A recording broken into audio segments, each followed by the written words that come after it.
Hey everybody, Matabui here with another video for Throne and Liberty, and today I'm going to be showing you the two builds that I'm currently using in the game. One of them is a DPS, damage over time, kind of like a Shadow Priest kind of a build, I guess I would call it.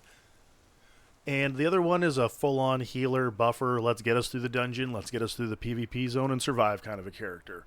Let me break it down and show you how it works. So as a staff wand, or I guess a wand staff main, typically I'm 99% of the time healing in dungeons, but when I'm not and I need to solo or I need to grind a little bit with my buddy, it really sucks not being able to do any damage, and this is a build that I found that allows me to do a lot of damage while sustaining high survivability as well. This build also crushes in PvP currently. Let me show you the rotation, I'll show you the skill specialization, I'll kind of explain a little bit. But the main focus on this is, with both builds a little bit, is cooldown reduction, mana regeneration, and for this here, it's all about keeping damage over time spells and curses up all the time on the target. So you're always going to start off your rotation with Touch of Despair. You're going to roll it over to Decaying Touch. Focused Fire Bombs is probably going to be your number one direct damage spell that you're going to be using, followed by Fireball Barrage. Inferno Wave is fantastic because through the skill specialization, it'll give you a 50% chance to be able to use it a second time, which is double your fun, double your DPS. And then as a finishing move, you can always use Curse Explosion. This is going to use up any of your damage over time curse spells. However, it's going to just try to do as much damage as possible. This is essentially your finishing move. You still have a lot of healing utility with this build, though, with Swift Healing, Fountain of Life, Clay's Salvation, as well as you can pop your shield with Invincible Wall. I have the inner piece up here for mana regen. I never need to use it anymore. Now, the passive skills for the DPS build, they're very similar to the passive skills that I use for the healer build. I started off with Devotion and Emptiness. This increases my healing by 30% and decreases cooldowns by 10% during the day. It also increases skill damage over time by 30% and decreases curse skill cooldowns by 10% at night. Basically, this increases the healing that I'm going to do during the day, but at nighttime, when I'm going to be in conflict zones, when I'm going to be doing PvP mainly, it's going to increase my damage over time. It's also going to reduce my cooldowns. This means more survivability, more damage, more stomping people down.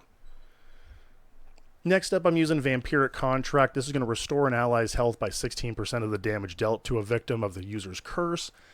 Basically, the more curse damage I do to you, the more damage I do to anything, the more I get healed or the more my party gets healed. So the more damage I do to you in PvP, the more I'm getting healed in return. So I don't even need to think about that half the time. Noble Revival, my skill heal is increased by the more mana I have. Pretty self-explanatory on that. Full of Corruption increases maximum damage by 22 and mana regen by 28 for 9 seconds when victims of the user's weak.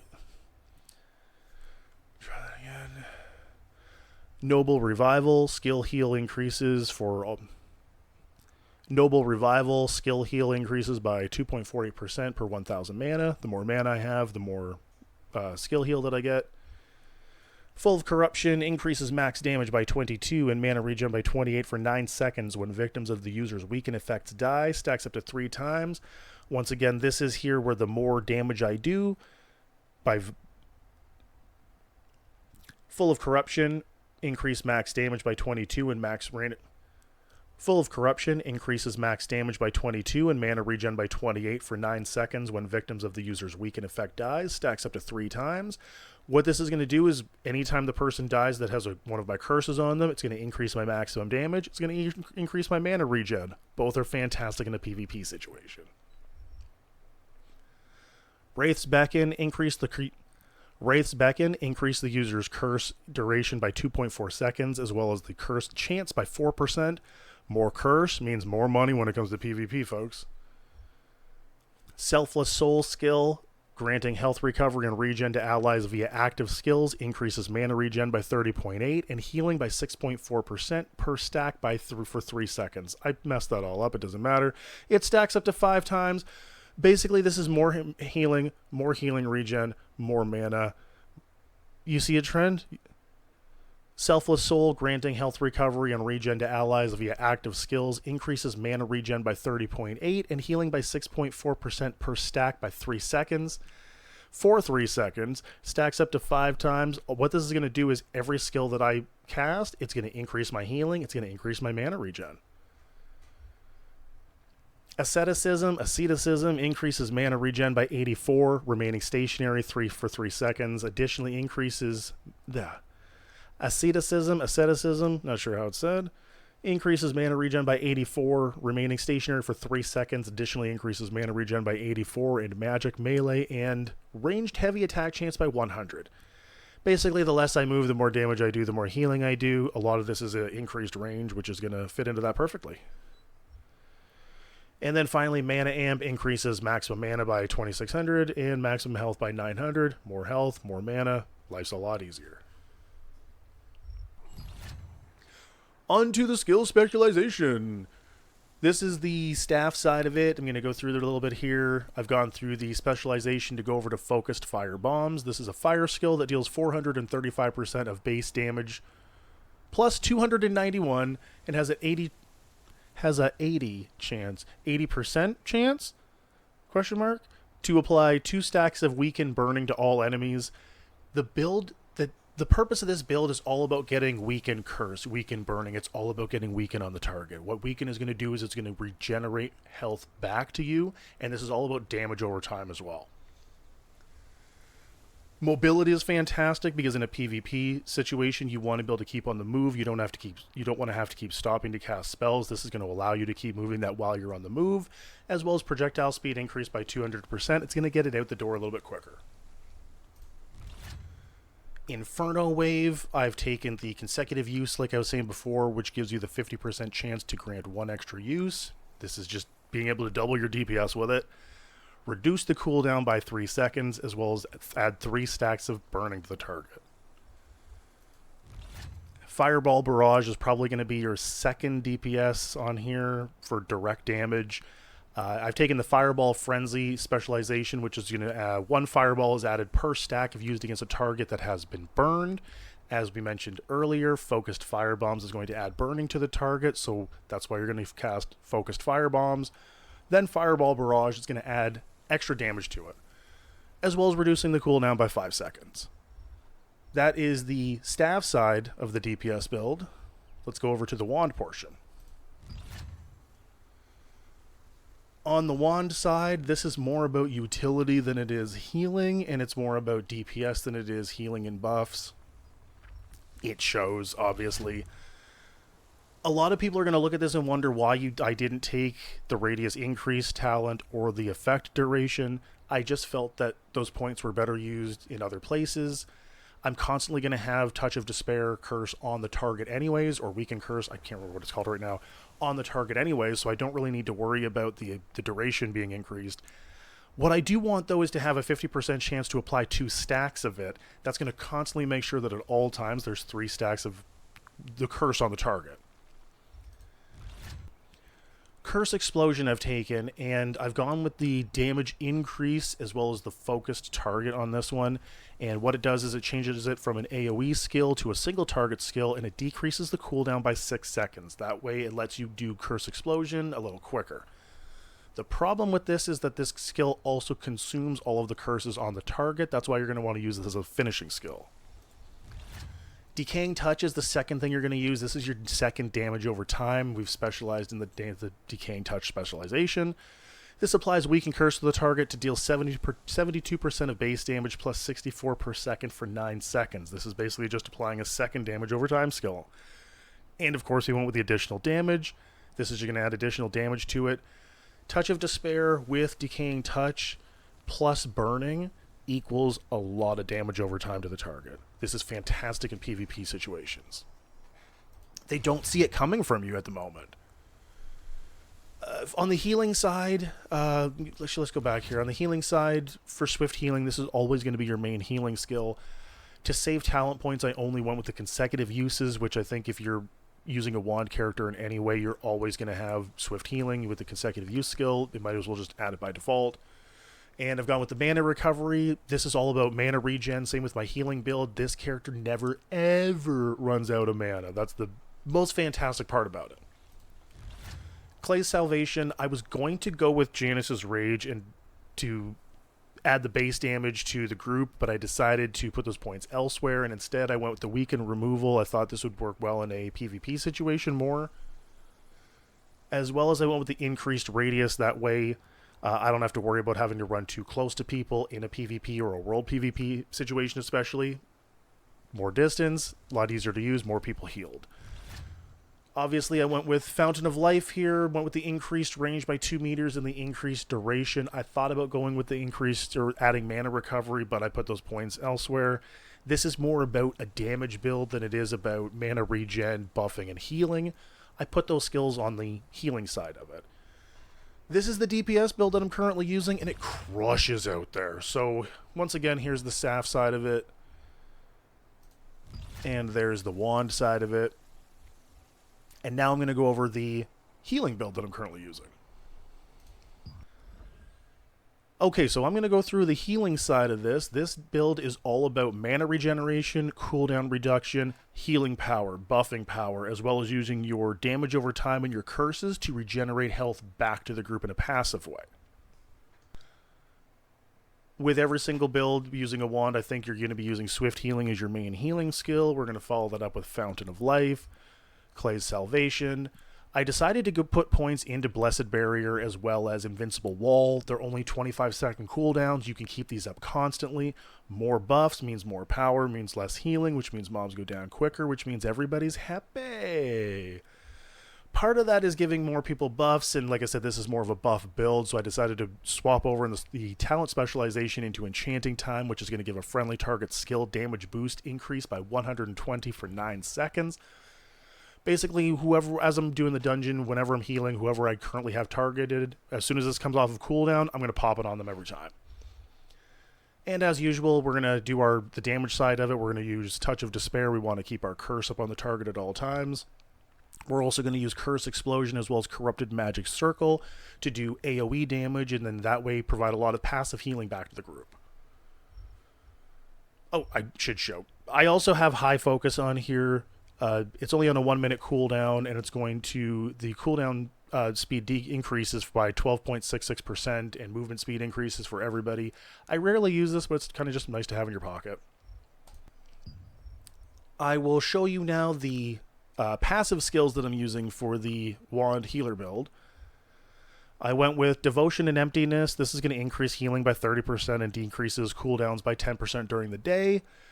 The cool part about this is that it's also going to increase skill damage time over time by 30% and decreases curse skill cooldowns by 10% at night. So, during the day, when you're running dungeons, when you're doing your normal stuff, if you're healing, this is going to add to your healing skills. At nighttime, when it becomes conflict zones in the world dungeons and if they become PvP areas, now you can add to your damage over time. Now you can reduce your cooldowns for your curses. Now you can stomp. I also went with Noble Revival, healer build. This is going to increase my skill heal. The more mana I have, the more healing I get. Vampiric Contract. This is going to restore an ally's health by 16% of the damage dealt to a victim by the curse that I deal. This is where the curse damage I do heals the group through the Vampiric Contract. Asceticism. I hope I'm saying that right. It's going to increase my mana regen by 84. Remaining stationary for 3 seconds additionally increases my mana regen. This build is all about mana regen. I don't have to move around a lot because of the increased range in a lot of my skills. Since I'm stationary most of the time, I get to double up my mana regen. Mana Amp increases maximum mana, increases maximum health. Pretty self-explanatory. Keeps you alive for a lot longer. More mana you have, harder to run out of. Wraith's Beckon, it's going to increase the curse duration by 2.4 seconds, as well as the curse chance by 4%. More curse damage means more healing. More healing means less direct healing that I have to worry about. Selfless Soul, granting health recovery and regen to allies via active skills, increases mana regen by 30.8 and healing by 6.4% per stack for 3 seconds. It stacks up to 5 times. Mana regen, more healing. Makes my job a whole lot easier. Final one I use is Full of Corruption. It increases max damage by 22 and mana regen by 28 for 9 seconds when the victim of the curses... Bleh. When the victims of the user's weaken effects die, stacks up to 3 times. So basically, as long as I have curses on a target, once they die, my maximum damage as well as my mana regen increases. You can kind of see a trend here, folks. You see exactly where it's going. This is all about applying curses to the target. Curses apply healing. Those curses also apply mana regen. All of that means that I get to do a little bit more damage and focus less on having to heal people.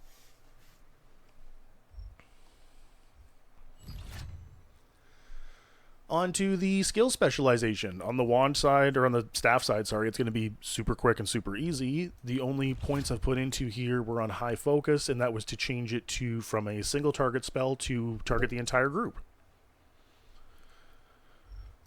The other points I have are all spent in the wand side, so this is going to take a second. I'll go through the healing spells first, and then I'll go through the damage side of it, I guess. That might make more sense as opposed to trying to zigzag pizza and when I should French fry. Can't remember what it is. Anyways, we started off with Swift Healing. I maxed it out. This is a max healer build. This is a max buff build. I went it to the max. So I added so that healing transfers health back to me, so that way, because I'm a greedy motherfucker, I get a little bit of health back when I heal other people. Selfish as hell. I increase the skill distance. Longer range means I don't have to do as much running, put myself in harm's way as often. Consecutive uses, I think that kind of speaks for itself. If you're using Swift Healing, you're going to be adding consecutive uses to it. As well as the mana recovery. This is one of the things that makes sure I never run out of mana, ever. Second up, where is it here? Fountain of Life. Again, maxed it out. Max healer, max buff. We did mana recovery, as well as increased radius, as well as increased duration. Just put it all to the max when it comes to healing. Clay's Salvation is the healing spell that I really didn't put a lot of points into. Once again, I thought about putting points into Janice's Rage. I just don't think it's worth it. And when it comes to a dungeon, I didn't think it was worth it to put the 5 points into the weaken removal. Instead, I just put points into the increased radius just to make sure I can capture as many people in my healing AoE as possible. When it comes to the buff side, I put points into Blessed Barrier.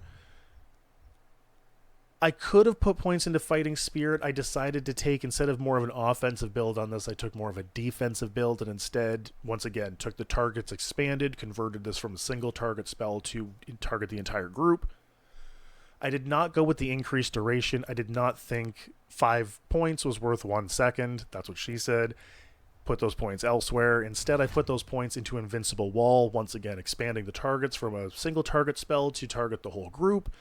As well as increasing the skill distance in which it covers.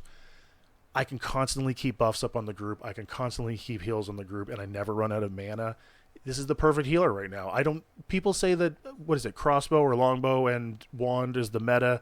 This is the meta right now, folks. This is the sleeper healer build.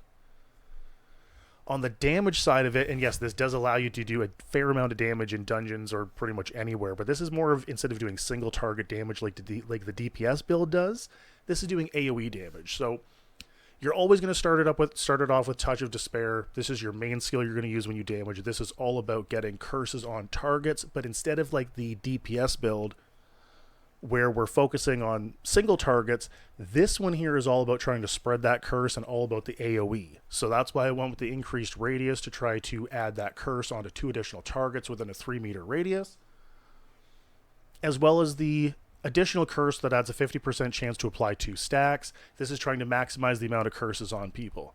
The reason for that is because we're going to go with Curse Explosion and the damage increase, and we're also going to go with Corrupted Magic Circle with the damage increase.